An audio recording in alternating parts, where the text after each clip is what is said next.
AP అసెంబ్లీలో రభస చోటు చేసుకుంది. టీడీపీ వైసీపీ ఎమ్మెల్యేల మధ్య ఘర్షణ తలెత్తింది. పరస్పరం టీడీపీ వైసీపీ ఎమ్మెల్యేలు సవాళ్లు విసురుకున్నారు. టీడీపీ ఎమ్మెల్యే బాలవీర ఆంజనేయ స్వామిపై వైసీపీ ఎమ్మెల్యే సుధాకర్ బాబు దాడి చేశారు. దీంతో వెంటనే స్పీకర్ పోడియాని టీడీపీ సభ్యులు చుట్టుముట్టారు. ఈ నేపథ్యంలో అసెంబ్లీలో తీవ్ర ఉద్రిక్తత చోటు చేసుకుంది. జీవో నెంబర్ 1 రద్దుకు టీడీపీ సభ్యులు డిమాండ్ చేశారు. పోడియం దగ్గర జీవో నెంబర్ 1కి వ్యతిరేకంగా టీడీపీ సభ్యులు పెద్ద ఎత్తున నినాదాలు చేశారు. తీవ్ర ఉద్రిక్త పరిస్థితులు ఏర్పడడంతో 11 మంది టీడీపీ సభ్యులను ఒకరోజు పాటు స్పీకర్ సస్పెండ్ చేశారు.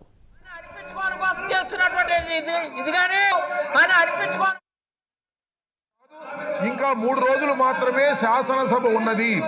ఈ తర్వాత 2 రోజులు సెలవు ఉంది, మళ్ళా 2 రోజులు ఉంది. కాబట్టి ఈ 3 రోజులైనా సరే కనీసం మీరు విఘ్నతో వ్యవహరించవలసినటువంటి అవసరం ఉంటుంది.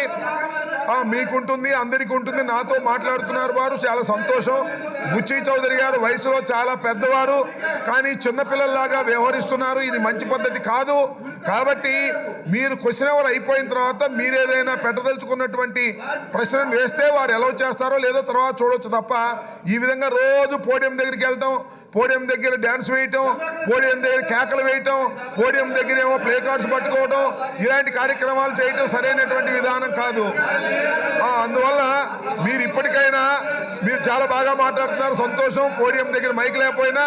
కాబట్టి అధ్యక్ష, వీరిని దయచేసి వెళ్ళి తమ తమ స్థానాల్లో కూర్చోవలసిందిగా మీ అందరి తరఫున నేను కోరుతున్నాను. లేకపోతే సస్పెన్షన్ చేయమని అడగండి, లేదా బాయ్కట్ చేసి వెళ్ళండి, ఏమి మీరు వెళ్ళదలుచుకుంటే. ప్రశ్నోత్తరాలు అడ్డుకోవడం సరికాదని మంత్రి అంబటి రాంబాబు అన్నారు. సభలో కావాలని టీడీపీ సభ్యులు గొడవ చేస్తున్నారని మండిపడ్డారు.